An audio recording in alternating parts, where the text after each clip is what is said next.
So let's go back for a minute. When we evaluate the current flowing into the base, and we're going to go back and write down the expression I erased. I have limited blackboard space here, so I'm going to have to erase some of my blackboard.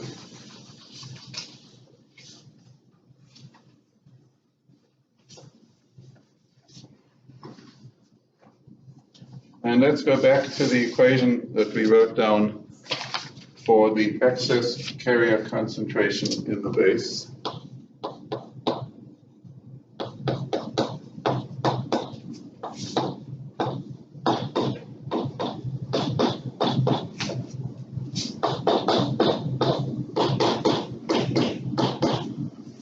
Okay, so you should recognize this equation. This equation we had on the blackboard just now, and it is the equation which is simply the general solution to the diffusion equation with nothing plugged into it, just the general equation to the diffusion equation.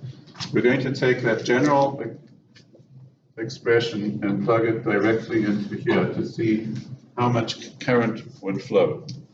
So if you take the derivatives of those terms, you're going to pull down a 1 over LP term from each of those. And what you'll get is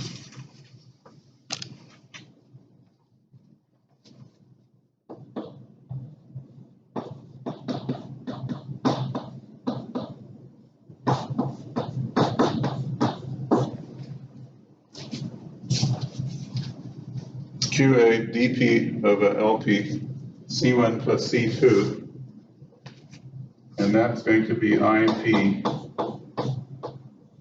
at 0. So there's the exponential part that would be at the end here is equal to 1 because we're evaluating this at the value x of n equals 0. So IP at 0 is equal to that. Now, if you want to get the whole current at WB, you would take this same expression here. You would substitute WB in rather than 0, and you'd get an expression for IP at WB. So if you do that,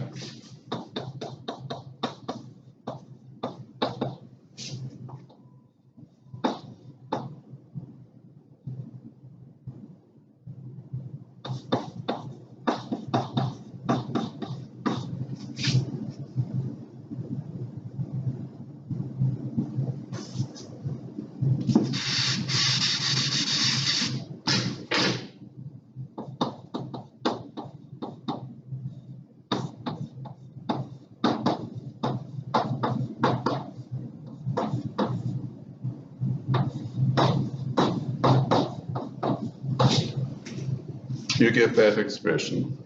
So we have a very similar expression, except this time we have to include the exponential factors because we're substituting in WB and not 0. So we have two expressions for IP, one for current entering the base and another for current leaving the base. We can now use the boundary conditions to write down these equations without C1 and C2 because we have values for C1 and C2. So I'm going to have to erase the blackboard and write down the expressions where we substitute in the values for C1 and C2.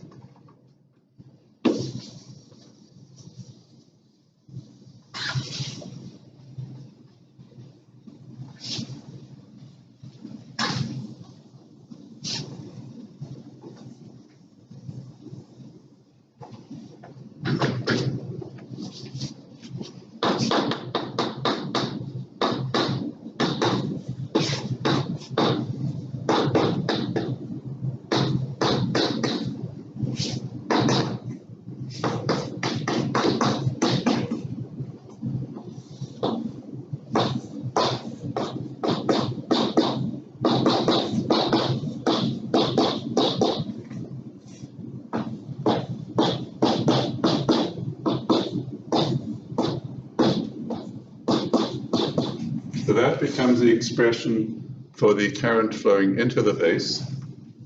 And then the current flowing out of the base is similar.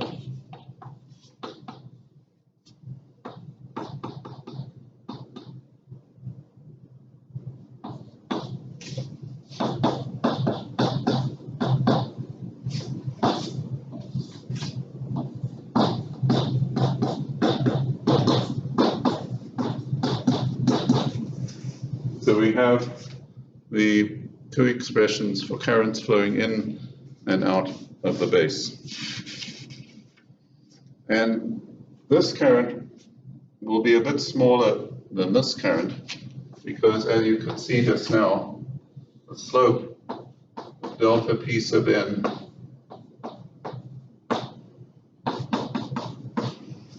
is slightly higher and then it's slightly lower. And these two equations were really derived by taking the slope of this curve at the two boundaries of the base. Well, the base current, the current flowing into the base, is actually the amount of current that doesn't make it from the entering to leaving. And so we're going to subtract these two currents. I'm going to subtract this current from this current, so we know how much current is actually flowing through the base wire, the wire that connects the base to the base voltage. So we're going to erase this and write down what the difference is.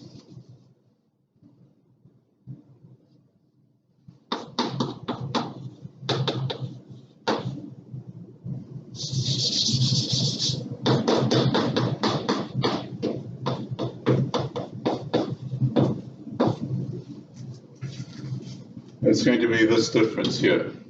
So if you take these two expressions and subtract them, you get the following.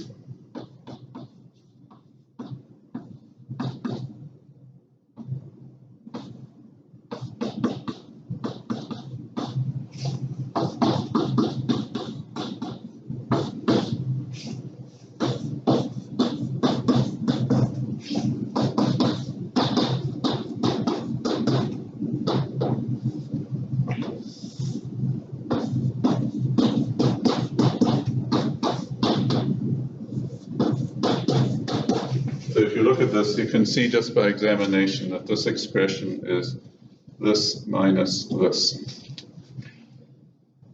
Okay, it still unfortunately looks like a mess, but we're going to use a trick which allows us to actually visualize it rather easily.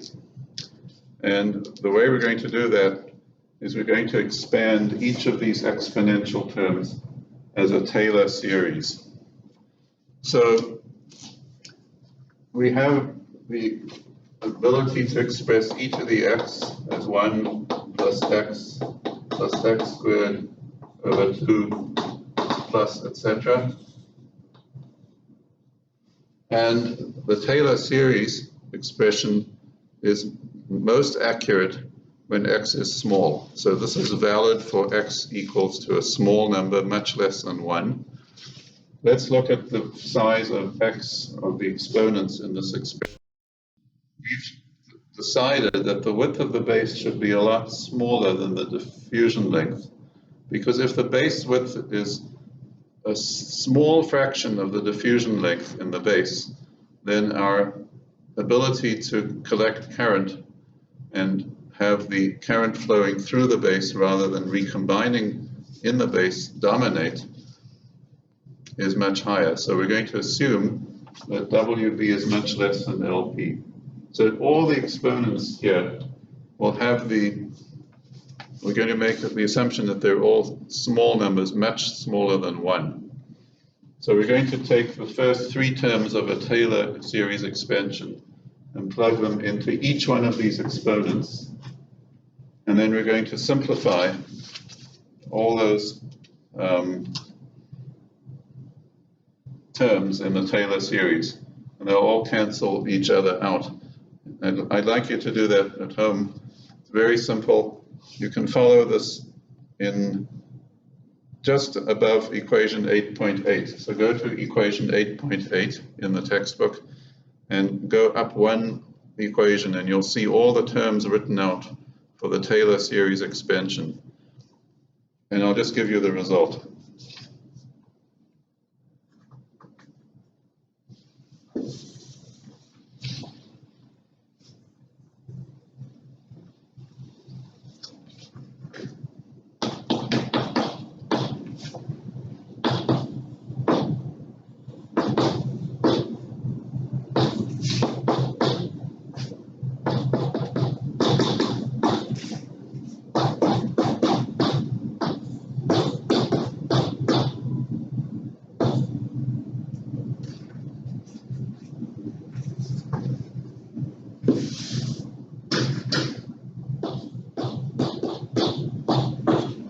Okay, so that is a result of getting rid of a whole bunch of terms which came out of here when you expanded to the Taylor series. And you can see that this first part is essentially similar. So the other thing we can do at this point is we can rewrite LP squared, and I can express this as the following.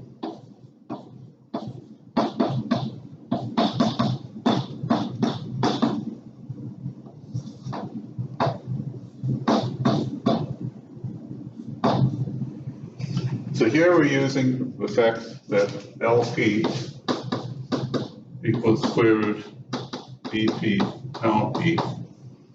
So LP squared is equal to dp tau p. So by squaring LP,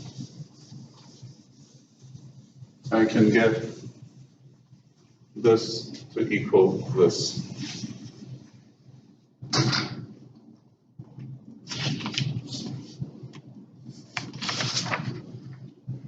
So interestingly, this shows you how important tau p is.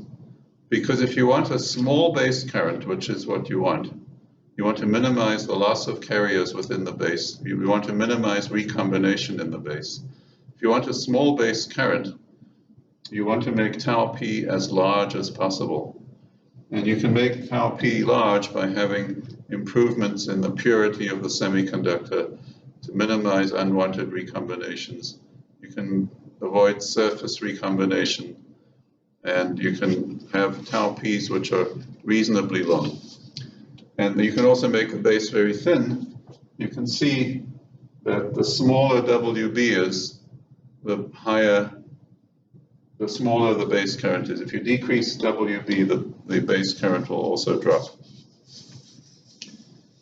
Now, there's another very interesting way to figure out how much base current you have. Remember that we sketched this curve relative to a straight line.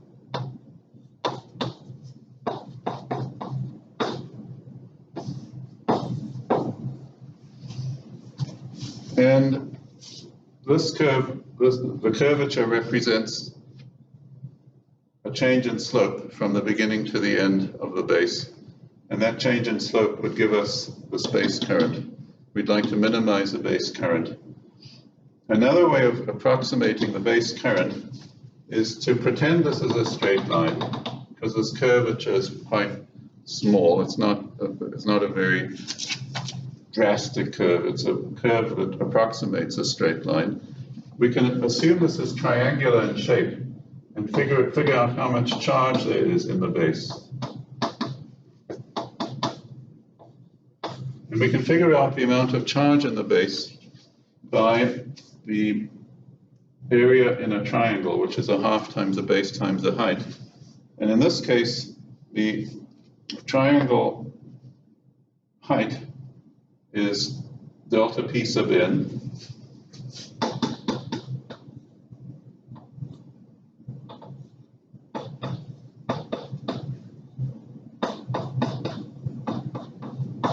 At x equals 0. And the width of the base is WB.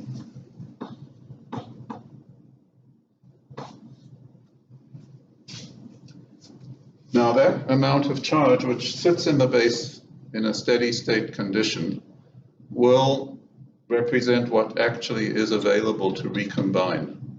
And the length of time it would take to recombine would in fact be tau. So let's put this together.